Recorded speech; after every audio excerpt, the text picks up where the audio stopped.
we please have Dr. Abhay Kumar to have a discourse on Ambedkar and emancipation of women. Thank you very much for giving me this opportunity to speak on Dr. B.R. Ambedkar's thought and his legacy. Whole country, the world are celebrating the birth anniversary of Baba Sahib Bhimrao Ambedkar, and I pay my tribute to this great Messiah of downtrodden, the man who stood for the emancipation of women. I was planning to speak on the general political thought of Dr. Ambedkar, but I was asked that why don't you speak on what Ambedkar has thought about the women question. So I agreed, and today in today's presentation I will be talking about how Dr. Ambedkar has looked at the questions of women. Friends, generally Dr. Bhimrao Ambedkar is understood to be a scholar who is confined to only caste. Earlier even he was not looked at as a sociologist, as a thinker, as a philosopher on caste. He was seen as a politician of the depressed classes. And I have read a book by a well-known Marxist scholar on the history of Sudra. And in the introduction, he referred to Baba Sahib Ambedkar, and if I remember it correctly, the politician of the depressed classes, as if that Dr. Baba Sahib Ambedkar has not much knowledge about the nuances of history. So there was a time when Dr. Ambedkar was really reduced to be a leader of a very minute section. But now time is changing, and with the coming of Dalits and Bahujans to university, to colleges, the discourse is changing. And even we have seen that Ambedkarite organizations are becoming very powerful at many places. They may be working formally, informally, silently, they may be vocal, but the presence is there.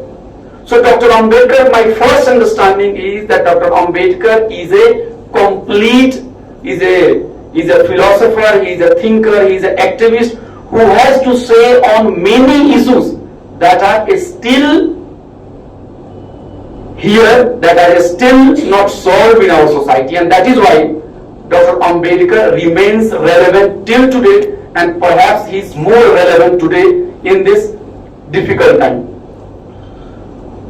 The first thing we have to keep in mind that Dr. Ambedkar's idea of caste and his concern for eradication of caste inequality, his concern for annihilation of caste cannot be understood if you fail to look at the question of gender.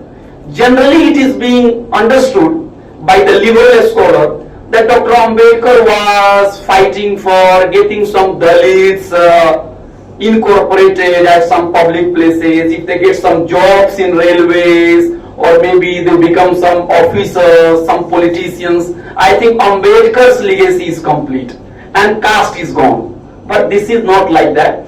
The caste analysis cannot be understood unless you pay great attention to the question of gender and the question of women. How women has been made slave in this caste society.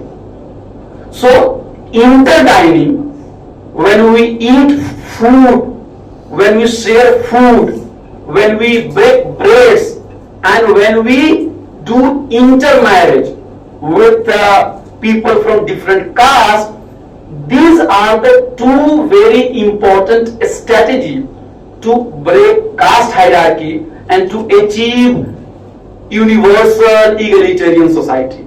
Now generally it is being argued that people are marrying, intercaste is happening, caste is disappearing at elite places, at modern places, but I would not be agreeing with such kind of view. I remember it that in 1999, I think 25 years back, M.L. Srinivas, well-known sociologist, has written a piece and he has said that caste is dead.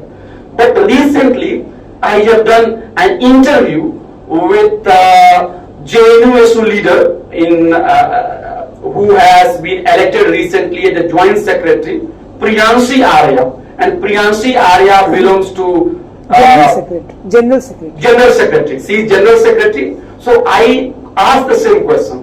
You have studied at Delhi University. Do you see any change as far as the caste structure is concerned? And the interview took place not years back, week ago. And she has said no.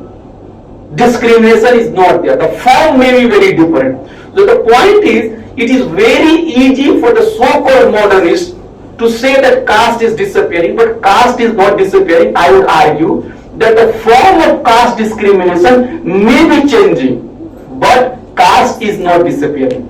There is another very important leader, Dr. Ram Manohar Lohia. And Ram Manohar Lohia has said that caste can be denied in multiple ways. Caste inequalities can be denied in through several strategies. For example, I can say caste is very good because it is there in a scripture. For my fathers and the society have been following caste. What is wrong with the caste? This is one way of defending caste that would be very brute. That kind of language is not seen today. But there would be much more sophisticated way of defending caste where I would say, I don't believe in caste. Caste is very bad thing. I share food with people from the different caste. And in my family, even the lower caste can come and can eat.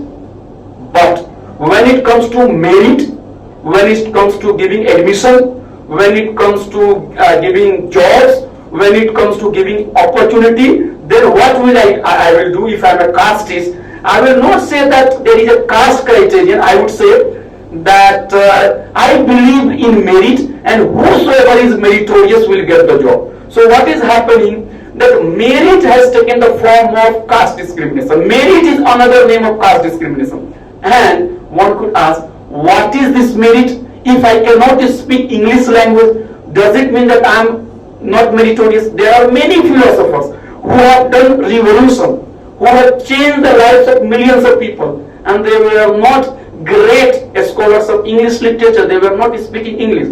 Similarly, merit is maintained through network. If you know people, you get opportunity. So, Lohia has said that opportunity is very important, and merit flows from opportunity. So the point is that caste is being denied, and if you look at modern society, you will find that the form of the caste discrimination is changing, but caste discrimination is being practiced. And if it were not the case, Rohit Vemula might not have been forced to commit suicide. So there are many Ambedkarite organizations at multiple universities and colleges. They are saying when they go for interview, they are given less marks. There is a sociological work done by a well-known sociologist, and in that study, if a person with upper caste surname, if that person gives resume to any company with a similar qualification, he is likely to get job easily. But if a person whose surname is not very loud, that you could make out that he is upper caste, or maybe that his surname is as such that you could make out that he is a lower caste or he is a Dalit, his chances, despite the fact that the person has the same level of qualification, he would not get the job. So the point is that caste should be done away with. Why caste should be done away with? Because caste is not good for anything. It is not good for even market. It is not good for even free mobility of the labor. It is not good for the egalitarian society. It is not good for the brotherhood. And that is why Dr. Bhimrao Ambedkar has said that caste cannot be done away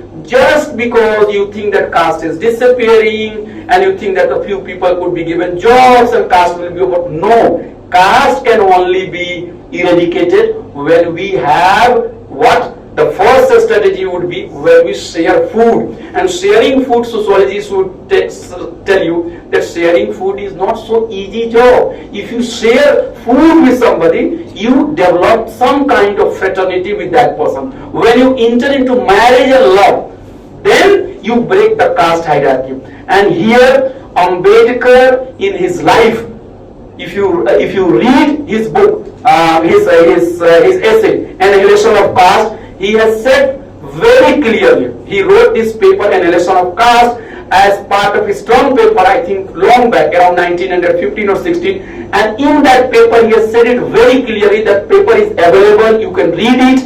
In that paper, he has said very clearly, caste as an institution emerged when the upper caste stopped marrying women from the lower caste. So the gender question is very, very central. When Dr. Ambedkar wrote around 1935 the book, the pamphlet, Annihilation of Caste, which was not allowed to be read out by the Arya Samaj, in that book he is also referring to scriptures, and he is saying that how scriptures are against the rights of the women. And in 1950, Ambedkar wrote another important article, that is, and the name of the article is The Rise and the Fall of the Hindu Women. These all readings are available on internet. They are in Hindi, they are in English. You should read it. And in that paper, Dr. Bhimrao Ambedkar has said that it is wrong to say that Buddhism is responsible for the decline of, let's say, Hindu society or India. It is wrong to say that stagnation emerged in Indian society because of Buddhism. It is wrong to say that Buddha was against women. It is wrong to say that Buddha did not treat women equally. It is wrong to say that Buddha treated women inferior. So, having refuted the Brahmanical counter-revolutionary allegations, Dr. Ambedkar has said, look at the women questions in India. And he said that during the Vedic period, what was the case? During the Vedic period, the Shastras, the scriptures were indeed against the rights of the women. But at that time, those ideas were at the level of social theory. But what has happened, that when Buddhism rose, when Buddhism became a force, and Sudra and women went to Buddhism, they went to embrace Buddhism, they felt emancipated by getting close to Buddhism. Then the Brahmanical intellectuals believed, that now we have to do something else to stop the mobility of the women. And what has happened, that the social code, the Manu's Dharma, the Manu's social codes came out later just to stop the mobility of the Sudras and the mobility of the women. So the point, what I am trying to say through Dr. Bhimrao Ambedkar, unless the women questions is addressed, unless the caste is seen through gender lens, the annihilation of caste cannot be complete. And the last thing I would like to say, feminism is very revolutionary idea, but feminism without looking at caste and race would not be complete. Feminism is not all about getting some jobs and making women visible, but feminism, the true feminism, the revolutionary feminism, is one which is raising the question of sexuality, which is raising the questions of marriage, which is raising discrimination at the private level. And that is why Dalit Bahujan thinkers, the Dalit feminists, are equal partners in feminist discourse. On this note, I would like to stop here, and I thank you, all of you, for giving me this opportunity. Thank you.